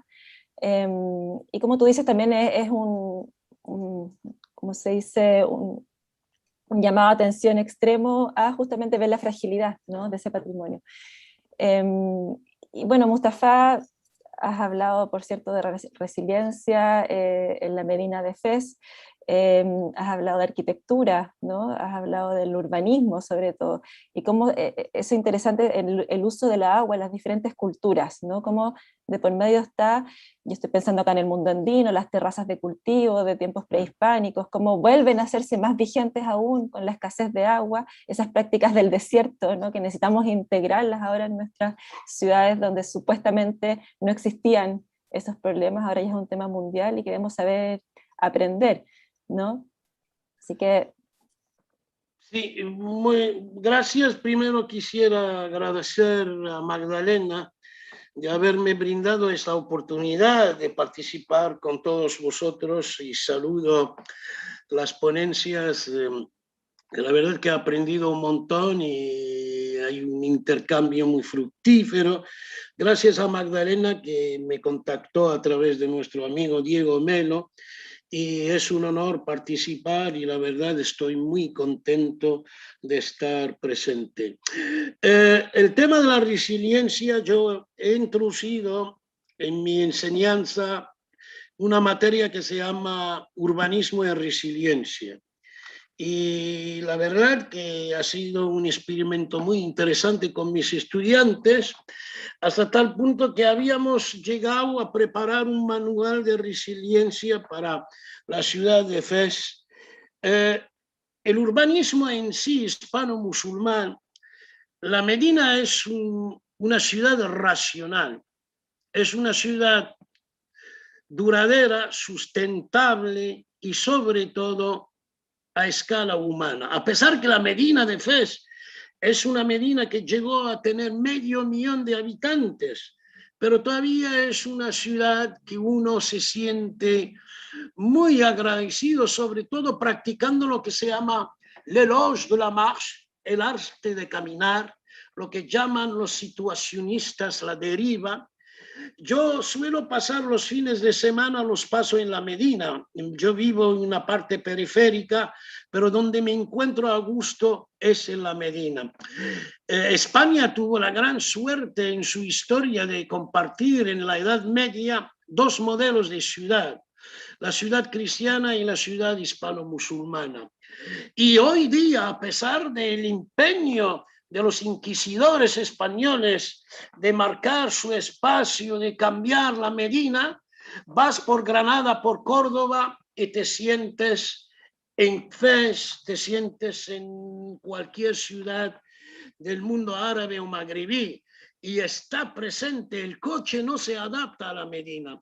Y en esta pandemia justamente la Medina antiguamente, después del último rezo, se cerraba, había puertas y nadie podía entrar. Hasta las 7, 8 de la mañana, los que podían entrar eran los campesinos que traían productos frescos de su campo. Y en esta pandemia, el hecho de cerrar, el hecho del toque de queda, te obligaba, si eres residente, habitante de la Medina, tener una autorización y una justificación para desplazarte en la ciudad moderna, geométrica, francesa o en las periferias, ¿no? Y la gente que quería acceder a la Medina tenía que justificar su entrada. Como los comercios estaban cerrados, la artesanía estaba casi en extinción, el turismo inexistente, al final la gente lo que ha hecho es meterse en sus casas y practicar un verdadero confinamiento, y los que disfrutaron de la vida eran los animales, los gatos. Podían tranquilamente pasearse por la ciudad, pero han sufrido el hambre porque se han quedado sin comida y iban a buscar sitios donde había comida y agua. Sí, la ciudad hispano-musulmana, la gestión del agua. Por ejemplo, hay unos sistemas, el sistema del aljibe, el agua potable, hay por ejemplo todo un sistema de canalización de mazmorras en la ciudad de Tetuán que es muy conocido por el nombre Escundu. La gente antiguamente tenía el agua gratis, pero una vez que llegó el capitalismo les obligó a tener un contador y tuvieron que, desgraciadamente, que cerrar manantiales, esos manantiales que tenían un fin, era dar a la gente el agua. Yo personalmente, como progresista que soy, yo digo que el agua, la luz son derechos naturales. De ahí que no entiendo países como Bolivia, un momento dado, Argentina, Marruecos mismo, en algunas ciudades entró la multinacional francesa Veolia y privatizó el agua. No, señores, el agua tiene que municipalizarla, tiene que pertenecer, es un bien común. De ahí que saludo cuando Morales llegó a Bolivia y lo primero que ha hecho ha sido echar a esos franceses y volver a nacionalizar el agua, la electricidad. Y Argentina lo ha hecho también. Ojalá en otros países terminamos reconociendo que el agua es nuestro y tenemos que gestionarlo nosotros. En lo que concierne la Medina se caracterizó siempre por ser lo que se llama la ciudad jardín. Antes que Ebenezer Howard hable de la ciudad jardín existió en el mundo árabe ya en el siglo XI, de un geógrafo que era Al-Khwarizmi, y había una ciudad, y esa ciudad jardín tenía una parte ínfima que era el caserío construido y el resto era todo jardines, huertas, y era muy importante. Y sobre todo que la gente allí tenía en sus casas su huerta para cultivar sus productos y sobre todo lo más importante es la estructura labiríntica. La Medina es un laberinto. Cuando se habla de un laberinto, es decir, que había barrios. Tú no podías acceder a un barrio que era un barrio étnico si no tenías la carta blanca de un vecino para apadrinarte para entrar. Hoy día la Medina de Fez sigue rigiéndose por lo que se llama al-fiqh, que es un tratado religioso. Tú no puedes construir encima de la casa del otro. Tú no puedes abrir una ventana enfrente del otro. Es decir, que esto es un urbanismo racional. El que lo entendió un gran arquitecto italiano, Roberto Berardi, cuando en los años 70 se fue a salvaguardar la Medina de Túnez. Aparte la arquitectura en lo que son los materiales. Yo en mis clases defiendo lo que se llama la arquitectura popular, la arquitectura del tapial, del adobe. Estoy en contra del hormigón, estoy en contra del cemento, estoy luchando contra las multinacionales del cemento. Y a mis alumnos les digo, tenéis que volver a vuestra cultura vernácula. Y tenemos grandes ejemplos nosotros en el mundo árabe. El gran arquitecto Hassan Fathi, el egipcio, en los años 50, sacó un libro, Construir con el pueblo, y ha hecho todo un pueblo que Gurna. Hassan Fathi, que se formó en la Politécnica del Cairo, que se formó en el saber occidental. Yo también me formé en el saber occidental, pero hoy día yo quiero que mis urbanistas, mis arquitectos, practiquen el arte de jardines. Yo enseño el arte de jardines. El jardín es un producto del desierto de los países árabes. Había poca agua, había poco arbolado, pero los grandes arquitectos paisajistas fueron los árabes, los que inventaron lo que se llama el jardín hispano-árabe, el que encontramos hoy, Jannat al-Arif, el Generalife de la Alhambra de Granada, Medina Azahara. De ahí que, desgraciadamente, estamos olvidando nuestro legado, nuestra tradición, y yo estoy intentando enseñar a la gente nuestra, a mis alumnos, que revisiten el pasado. Y muy interesante lo de Elvira. Nosotros aquí en Marruecos hemos superado hoy, estamos haciendo una vida normal casi al 80%. Hay barrios enteros aquí en Fez que nunca han practicado el confinamiento. Son barrios muy populares, muy pobres, muy paupérrimos, y se han salvado gracias a recetas antiguas como la de las cuales habla, por ejemplo, Elvira. Yo mismo, gracias al limón, gracias a la naranja, gracias al eucalipto, yo he podido superar el coronavirus. Yo hacía inhalaciones gracias al eucalipto y me ha dado resultado. Yo tomo cada mañana un zumo templado de limón antes al ayuno. Y me ha dado bueno, yo tengo ahora afortunadamente suficientes reservas en vitamina C, D, y mucha gente nuestra ha superado el coronavirus gracias al kifi, gracias a lo que es el cannabis, a la marihuana. Fumando, hay gente que no ha superado el coronavirus y respira mucho mejor. De allí que tenemos que volver a a nuestro saber ancestral. Por eso yo cuando me hablan de ahora de París, cuando me hablan de tal, nosotros estamos haciendo una vida normal. También aquí tenemos la comida, tenemos una comida bio y eso se agradece. Y yo creo que tenemos que hacer nosotros un diagnóstico diferente como el que hace Elvira. Tenemos que volver a ver las recetas antiguas, porque nosotros en nuestra tradición teníamos lo que se llama el Tratado de Medicina de un gran médico que era Avicennas y Al-Ghazi, y las ciencias árabes eran muy importantes, la cirugía, todo eso, y sobre todo las plantas medicinales. Tenemos que volver a todo eso. Muchas gracias, Mustafa. Muchas gracias por compartir tus recetas, además de que son parte de todo tu ímpetu, tu fuerza, tu lucidez. Muchas gracias. Quería darle la palabra a Maximiliano, que está ahí levantando la mano. Adelante. Bueno, gracias Magdalena, muchas gracias Mustafa.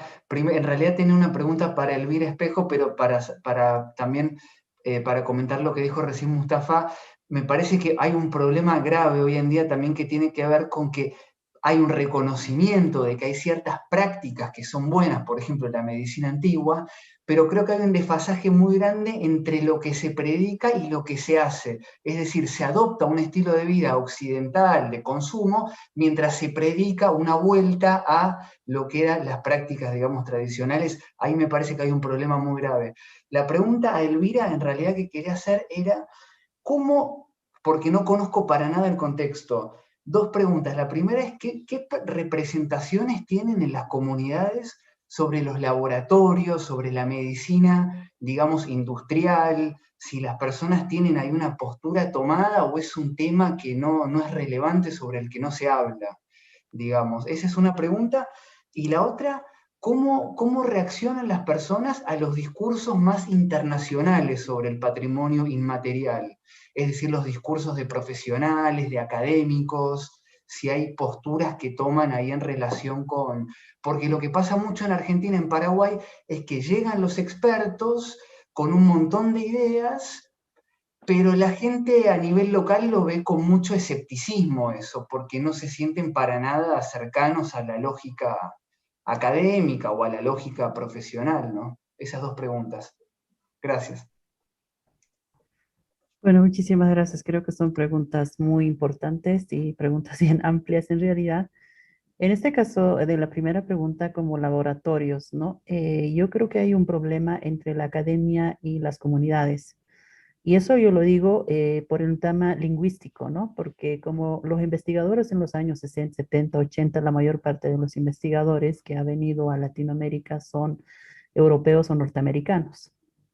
Y luego, después de los 70, más o menos finales de los 80 y 90, es Latinoamérica, digamos, en este caso una clase social, ¿no? Una clase social privilegiada hacia la educación formal, en este caso personas de clase media, digamos, que han tenido la accesibilidad a la educación, que repite la misma bibliografía de esa época, ¿no?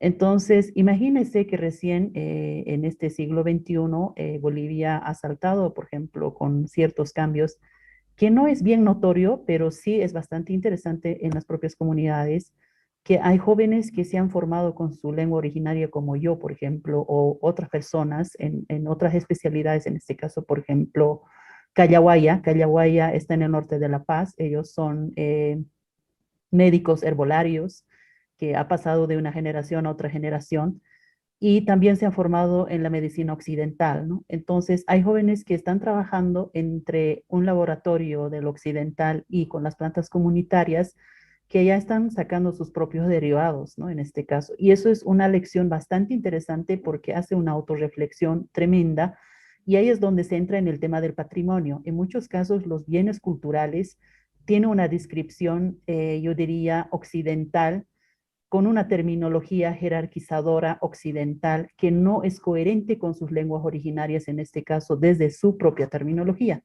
Entonces sí vivimos errores garrafales. Yo, por ejemplo, he visto en muchos casos, por ejemplo, las tabletas de rapé de la parte arqueológica han sido mencionados que solamente son usadas para las cosas de drogación, digamos, ¿no? Pero para nosotros es bien importante cuando hablamos con las propias comunidades, estos eran para medidas exactas de ciertas plantas medicinales para poder dar un medicamento hacia la persona.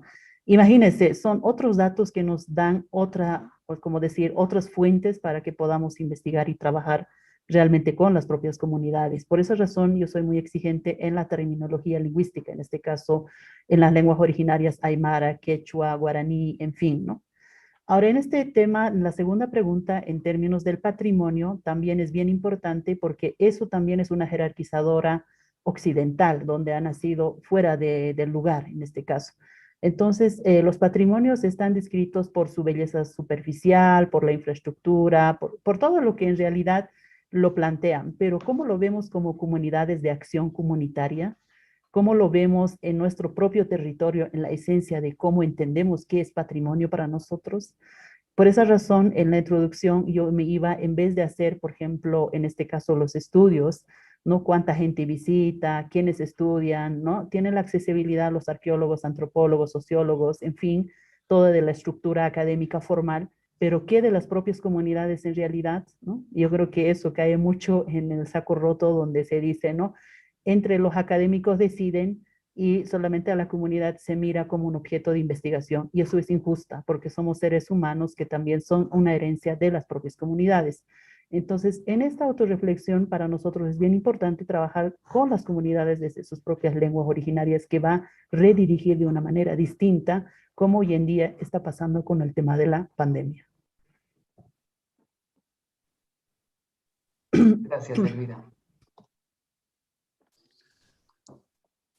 Bien, muy bien. Gracias, Elvira. Estaba mirando acá si es que alguien más quiere hacer una pregunta. Ah, Magdalena, mira, sí. justamente tengo aquí un libro que acaba de salir aquí que habla Médecine et colonialisme au Maroc sous protectorat français. El colonialismo y la medicina en Marruecos en la época del protectorado. Es un científico social marroquí que demuestra cómo la medicina francesa, la que sacó provecho de las viejas recetas que se utilizaban en las casas. Y no, ellos no han aportado, aparte de la vacuna o algunas cosas, los franceses lo que han hecho todo lo contrario, destruir algunas estructuras tradicionales que la gente solía automedicarse porque tenían todo este tratado, este legado del gran Avicennas. De ahí que tenemos que entrar en lo que se llama los estudios postcoloniales, reivindicar la decolonialidad. Yo lo estoy haciendo en estos momentos con España porque es el único país del mundo que todavía no ha abierto la caja de Pandora para estudiar lo que era el colonialismo español. Estamos viendo cuando cada vez lo último, cuando Obrador habló del colonialismo español, cómo se han puesto de virulentes, de furibundos los intelectuales españoles que son muy chauvinistas. Macron se fue a Argelia y reconoció que el colonialismo era malo, mientras la península desgraciadamente tiene problemas en ajustar las cuentas con su pasado, con vosotros en América Latina y con nosotros en Marruecos. Muy bien, muchas gracias por ese aporte, Mustafa. Le voy a dar la palabra a Humberto, que tiene levantado, y después Carla. Humberto, cuéntanos. Muchas gracias Magdalena, y gracias a las ponencias. Quería referirme a lo que planteaba Elvira ahora y en relación a la pregunta que hizo Maximiliano. Porque es cierto, o sea, la barrera lingüística es una gran barrera, ¿no? Y es normal, no quiero normalizar el problema, pero es normal que la traducción sea entendida siempre como una traición. De hecho, en Italia hay un dicho que es traduttore traditore, ¿no? El traductor es un traidor. ¿Por qué? Porque un idioma no se puede traducir y sí se pueden, digamos, se puede tratar de representar, digamos, usando otro lenguaje, pero nunca se va a poder recuperar el sentido total como si se puede hacer en el idioma original. Ahora, a mí me parece que en la ponencia y en la discusión que se está generando, que es muy interesante, hay una contraposición típica de los asuntos patrimoniales, ¿no? El patrimonio entendido como un campo y un ámbito de conflicto intrínseco, ¿no? Desde legitimaciones, deslegitimaciones, saberes ancestrales delegitimados por la ciencia y viceversa. Yo creo que para llegar o sea, debiésemos llegar a un estado, digamos, de entendimiento del problema que nos permita superar esas contraposiciones. Esas contraposiciones no benefician a nadie, no benefician a los saberes tradicionales que no logran posicionarse como un discurso legítimo, y tampoco benefician al saber científico que no puede aprovecharse en el sentido positivo de todo el conocimiento y el saber tradicional. Uno de los motivos y probablemente de los objetivos más importantes de esta fundación, que es Our World Heritage, es justamente construir estos puentes. Construir puentes entre lugares, entre experiencias, entre saberes, para llegar a una comprensión más profunda donde el conflicto no es la tónica dominante de los asuntos patrimoniales, sino que el encuentro es el sentido, ¿no? Entonces, por ejemplo, ¿cómo vamos más allá del colonialismo?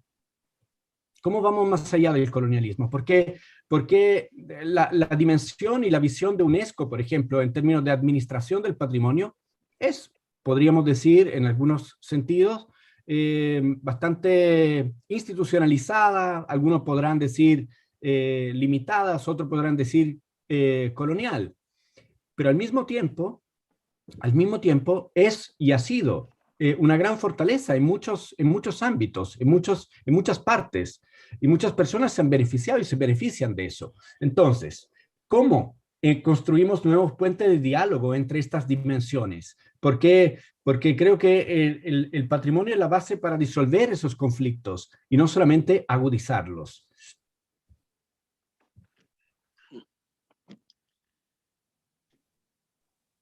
Sí, bien, muchas gracias Humberto por tu reflexión. Carla estaba levantando la mano. Mustafa, ¿tú quieres comentarle algo a Humberto? Sí, sí, que bueno, bueno, cuando se habla de, yo creo que las culturas hoy día lo que tienen que hacer es reparar lo que se ha hecho mal, y no puede haber una relación de confianza si uno no reconoce sus desmanes y no practica lo que llama el gran filósofo de la hermenéutica francés el perdón. El perdón es terapéutico, el olvido también. Nosotros aquí no vamos a usar las guerras, los conflictos, todo lo contrario. Yo lo mismo asumo como especialista. Yo soy un acérrimo defensor de la arquitectura española que se exportó, se desplazó al norte de Marruecos como la teoría del ensanche, y yo hablo en mis textos de patrimonio compartido. Siempre hablo de patrimonio compartido porque los arquitectos españoles que llegaron, así como los franceses, lo que han hecho ha sido practicar un nuevo lenguaje arquitectónico, lo que se llama el estilo de Estado, y ¿qué era? Le néo-mauresque, el mudéjar, el neo-mudéjar, inspirado en la Alhambra nazarí, lo que se llama el arte nazarita, l'art nasrit. Yo en eso sí que hablo de patrimonio compartido y defiendo la teoría del ensanche que fue sistematizada por Ildefonso Cerdá, el gran teórico del Eixample de Barcelona. Lo mismo reivindico la arquitectura italiana en Casablanca. Casablanca es la llaman el pequeño París, y en Casablanca hay todo un barrio hecho por italianos, por artesanos, albañiles de Italia y arquitectos. Y en mi ciudad, Tánger, hay una calle que se llama Calle de Italia. Yo reivindico ese patrimonio y soy partidario que se rehabilite y se reapropie hoy por el ciudadano tangerino de Casablanca. Muy bien, muchas gracias Mustafa. Vamos a darle la palabra a Carla para que hagas tu último comentario. Está mirando la hora ya para poder cerrar, ¿cierto?, cerca de nuestras 3. Adelante, Carla. Okay, yo tenía 2 preguntas. Una es para Maximiliano. Se trata sobre el despojo que se da en los procesos de patrimonialización a las comunidades justamente en las misiones, en contextos de patrimonio de misiones. En el caso de Bolivia es bastante especial porque no hay arquitectura, o sea, realmente no es una arquitectura. En el caso de las misiones mojeñas, por ejemplo, no hay una rica arquitectura como la que mostraron, no son iglesias de piedra ni mucho menos, pero de todas formas se ha patrimonializado la fiesta, ¿no?, que es la cultura viva, ¿no? Yo no hablaría tampoco de reapropiaciones en el caso de los mojeños, sino más bien de una actividad o algo que ellos han ido. La fiesta por ejemplo, mojeña es algo que estaba en las manos del Cabildo a lo largo de 300 años y que de repente ahora aparece como parte del UNESCO y la tienen que organizar la gobernación, el Estado Nacional, el Ministerio de Cultura. Entonces las comunidades sufren un proceso de fragmentación y de despojo de su propio patrimonio, ¿no? Entonces ahí se ven las dos caras que tienen también eso de incluir a las poblaciones también en estos en estas actividades patrimoniales. Y esa era una pregunta, y la otra era para Elvira, que me encantó el tema que habló sobre estos saberes medicinales, y yo quería preguntarle si este año ella también percibió que se hizo mucho más uso del pututu. Y yo me acuerdo que cuando hicieron muchas entrevistas en noviembre del año pasado, cuando la gente estaba empezando a salir y bloquear las calles en agosto, entonces ellos dijeron, vamos a hacer pututazo para protegernos, ¿no? Y el pututo es justamente una herramienta, es un instrumento musical que es una concha grande traída desde el Pacífico, y que yo por primera vez, no sé si es que antes no lo había percibido, pero me parece que este año del COVID escuché muchos pututus y no sé si tiene una relación también con la protección a la enfermedad. Bueno, empiezo pues, entonces por la pregunta 1. Bueno, gracias Carla por la pregunta. Aprovecho para relacionarla con el comentario de Humberto, que también me parece importante. Claro, es muy complejo. Primero, en el contexto de las misiones, ¿no? Específicamente, no conozco otros contextos, pero en los pueblos de guaraníes sufrieron un despojo terrible, mucho antes de la patrimonialización, digamos, en la década del 90. Es decir, es muy importante ver la historia de las comunidades para ver primero la pérdida territorial, el monocultivo de la soja, la desestructuración no solamente de una economía, sino de una cosmovisión, de prácticas sociales, es decir, bueno, todo un proceso de pérdida muy complejo. En ese contexto aparece el patrimonio, que acá sí pienso que lo que dice Humberto es muy importante. Claro, hoy en día es tan legítima la palabra patrimonio que usarla abre puertas, eso las comunidades se dan cuenta. Es decir, si yo tengo patrimonio, bueno, tengo la posibilidad de acceder a esto, de acceder al otro, de luchar por que me reconozcan frente a un gran producto rural. Es decir, es un escenario muy complejo en donde las comunidades se dan cuenta de que pueden usar el tema del patrimonio para reivindicaciones políticas, económicas.